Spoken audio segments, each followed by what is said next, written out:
শিক্ষার্থী বন্ধুরা, এবার আমরা ঘর্ষণের প্রকারভেদ নিয়ে আলোচনা করব।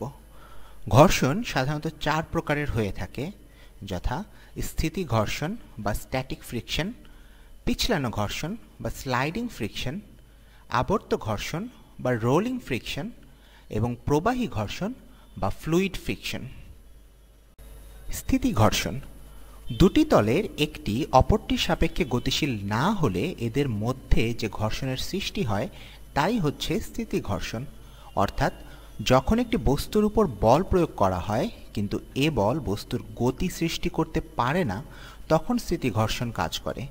আবার মেঝের উপর অবস্থিত একটি ভারী বস্তুকে টানার পরও গতিশীল না হলে যে ঘর্ষণ বল উৎপন্ন হয় তা হলো স্থিতি ঘর্ষণ বল। অর্থাৎ প্রযুক্ত বলের বিপরীতে স্থিতি ঘর্ষণ বল উৎপন্ন হয় এবং গতি সৃষ্টি না হওয়া পর্যন্ত এ বল কাজ করে। বা এভাবেও বলা যায়, দুটি স্থির বস্তু পরস্পরের সংস্পর্শে থাকা অবস্থায় একটিকে অপরটির উপর দিয়ে গতিশীল করার চেষ্টা করা হলে এদের মধ্যে আপেক্ষিক গতি সৃষ্টি না হওয়া পর্যন্ত যে ঘর্ষণ বল ক্রিয়া করে তাকেই স্থিতি ঘর্ষণ বল বলা হয়। পিছলানো ঘর্ষণ বা স্লাইডিং ফ্রিকশন যখন একটি বস্তু অন্য একটি বস্তুর তথা তলের উপর দিয়ে পিছলিয়ে বা স্লাইড করে বা ঘষে চলতে চেষ্টা করে বা চলে, তখন যে ঘর্ষণের সৃষ্টি হয় তাকেই পিছলানো ঘর্ষণ বা বিসর্প ঘর্ষণ বলে। পিচ্ছিল রাস্তায় চলার সময় অনেক সময় আমরা পড়ে যেতে পারি এবং পিছলিয়ে অনেকটা দূরত্ব অতিক্রম করি। দ্রুত বেগে গতিশীল কোনো গাড়িতে হার্ড ব্রেক কষলে গাড়িটি না থেমে পিছলিয়ে খানিকটা দূরত্ব অগ্রসর হয়।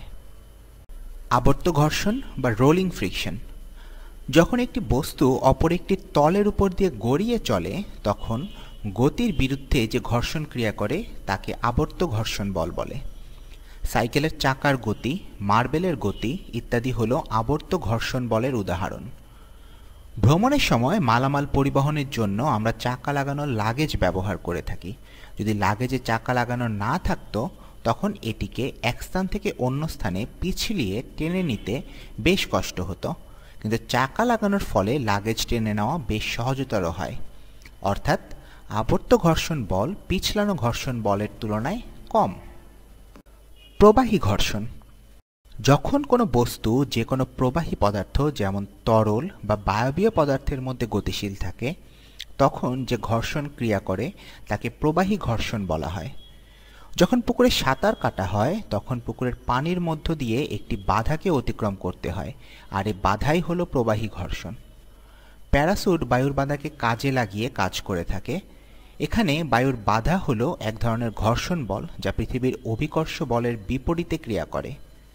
খোলা অবস্থায় প্যারাশুটের বাইরের তলের ক্ষেত্রফল অনেক বেশি হওয়ায় বায়ুর বাধার পরিমাণও অনেক বেশি হয়, যার ফলে আরোহীর পতনের গতি অনেক হ্রাস পায়। ফলে আরোহী ধীরে ধীরে মাটিতে নিরাপদে নেমে আসতে পারেন।